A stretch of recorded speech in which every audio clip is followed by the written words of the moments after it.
Kalin. Paano?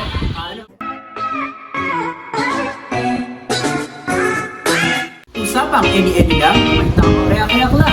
What's it? What's hot? What's pop? Tuwang kapop! Hi mga kapoppers, I'm Nico. I'm Colin. So today, Colin, ang gagawin natin ay ang reacts. So we already know the drill on this. Let's go straight sa ating video.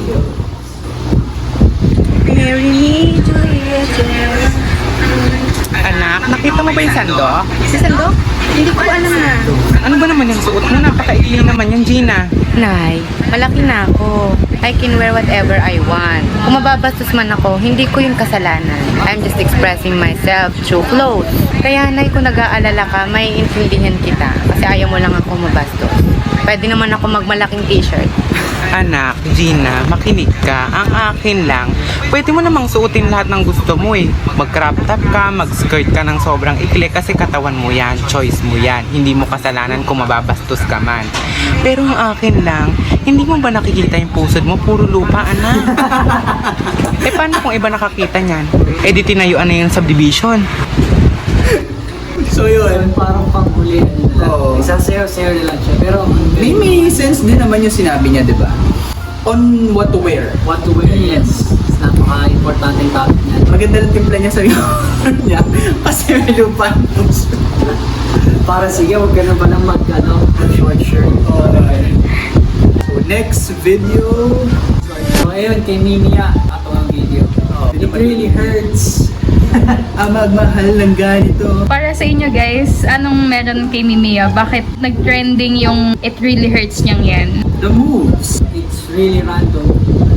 Na pampasaya, pampagood vibes lang. Lahat ng tao, sobrang daming exciting eh. So, at least, pang enjoyment lang, sayaw-sayaw dito sa bahay, kahit sa place. Tapos, nakakatuwang moves lang. Yun ang maganda kay Mimi eh. Anytime, anywhere. Parang siya mismo yung nakakatawa. Yung galaw niya, kilos niya. Siya herself. Parang siya na rin, nakakatawa talaga. Kaya ano tong tong si Mimi. Nakakatawa. Totoo yan. Next TikTok video.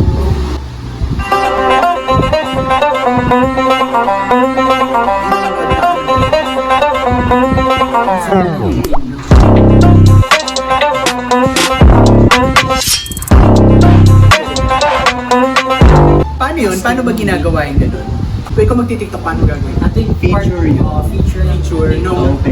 Okay, parang So that video became viral kasi tinan mo kung ilang million siya. That's around 15 million. Oo, talaga. So parang nagiging yung mga tao natin, bakit? Anong meron? her face. Yeah. So that's Bella, one of the toppers. Ito yata yung may tattoo na. And I think half Pinay. or Pinay Is yata. that how she got popular or yung face value nag-popular ng TikTok video niya? Matagal na siya, maraming followers. Naging controversial na din. Oo nga yung parang tattoo niya doon, yun yung nag-trigger ng Sorry Korea ba yun? 6-1 Philippine something. Yeah. For me, yung video niya, it doesn't make sense na sinusundan niya lang yung beat kasi anyone who listens to hip-hop naman nagpapakita minsan sa mga sabay-sabay. So, hindi ko maintindihan how it got so popular. Siguro maganda yung That certain video na gumagano. Medyo mahirap yun. nga eh. Tapos smooth yung kanya, di ba? Maybe that, but it doesn't make sense to me.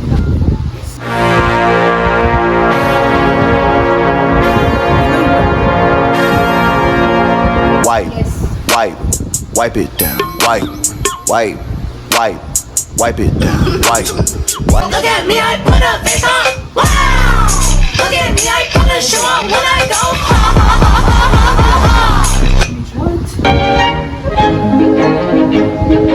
Salagadoola, metchigaboola, bibbidi-bop. I picked up bands in the west. Bands in the best.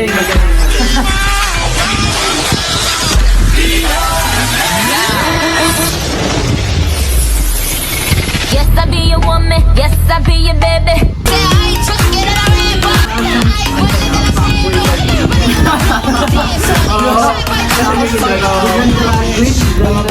Galing ito, Girl, don't do it. It's not worth it. Pinoy ba to? I'm not gonna do it, girl. Na-based dito sa... I did it. Pag nakainom ako, madadali ka.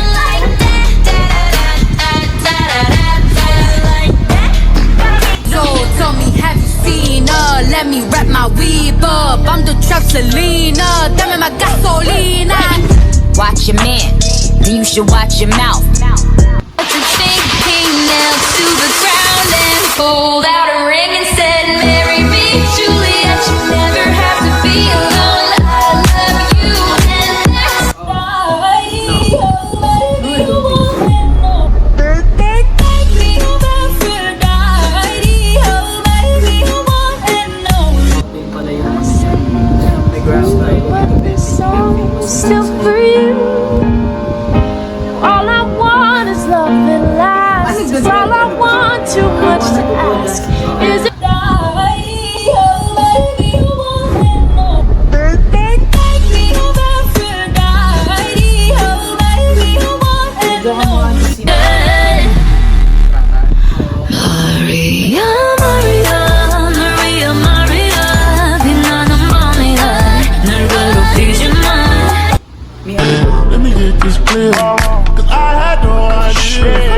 It's too much, that be too much. Bustin' all yeah, I need all Yung galawan. Plastic Yara. Ang galing, ang galing. Galing siya mag-makeup. Rate nyo. 1 is the highest, 10 is the lowest. Ako 10. Meron siyang 10 is the lowest. 10 is- 1. Ah, Highest. 10. Ah, Highest in terms of makeup. oo. Or the trans, the Overall. Magaling siya. Like Magaling, sa amin, ganda. 2. Ako 1. Parang may Beyonce vibe eh. Di ba? Parang may swag eh. So hindi mo talaga malalaman kung ano yung Oo. sa buhay. Magaling siya sa pagiging lalaki. Magaling siya pag kasi ang galing niya mag-makeup. Magaling niya magdala. Okay. That's the video. We're just friends. No, bitch. He's my boyfriend. Galing. Palo. Ano, inspiration or We're just friends. Kapag ako magulang yan, palo. Bawal yan! with the strong race. Kasi tignan mo yung itsura niya. Tapos ginagawa nila. Sa magulang nila. Kasi during our time, We're just friends. bugbog sa magulang yan. Bawal yan. Pero I think this generation na at We're just friends. yung consequences ng actions nila. Dude.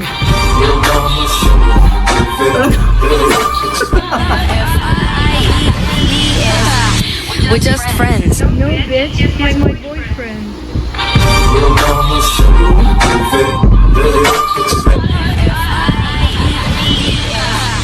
We're just friends. No, bitch. He's my boyfriend. Ako naabang si Billy Boy. We're just friends. Ang totoo to yan ang neneni nitong mga to. Diba? Sobrang bata pa EJ and Cake. Ay, Kate. Okay lang kung mag-boyfriend, mag-girlfriend talaga to. Pero okay na yung smack lang. Pero pag nagtotoo yung kissing, hindi na siya magandang tingnan. So, Okay. maganda yun, private na lang. Binailangan i-film. Para sa mga bataan, it's not a good example. Talaga. Maganda May yung slurp, smack. slurp. Smack, okay lang. Umi-slurp Diba? sila. Tingin ko, para kasing we are stuck na sa ganito. Since sasabihin nito mga to, it's 2020, ganyan. Come on, it's 2020. Parang it's normal. Pero nang kakatwiran nito mga to ngayon eh, di ba? Pero syempre, It's not normal and it's not good na Not unless mga 18 na sila or... Yes. Any reaction? Any more comment Ayun sa nga, mga napanood nyo? Mukhang mga minors pa to is hindi talaga magandang example to para sa mga makakanood na minors din. Baka they would think na okay lang to. Tapos hindi naman to nakikita ng mga magulang nila for sure kasi kung may access yung magulang nila sa TikTok then I don't think na gagawin nila itong mga to. So, kailangan i-manage yung paggamit ng kabataan sa mga social platforms. maging responsible sa pag-post. Siguro okay lang gawin niya pero huwag na i-post. Or tago na lang nila sa TikTok nila or sa gallery nila. Ganun. Eh, kaso Ako nga, sa akin, okay lang yung smack. Sa mga nagtutorial, no. nope. Or it's okay, don't film it. Exactly. Diba? Do it private. Oo. Passionately, Kailangan diba? Advice talaga, private. Oh. So that's it for this episode mga kapoppers. Salamat sa pagtutok sa aming episode. Don't forget mga kapoppers to subscribe sa aming YouTube channel, that's Kapop Pilipinas, and click the notification bell Also, follow us on Instagram and Twitter at Kapwa Pilipinas. You can see it down below sa description box. Samahan ulit kami mga kapoppers sa susunod na usapang any lang. May tamang react lang. What's in? What's hot? What's pop? Tuwang Kapap!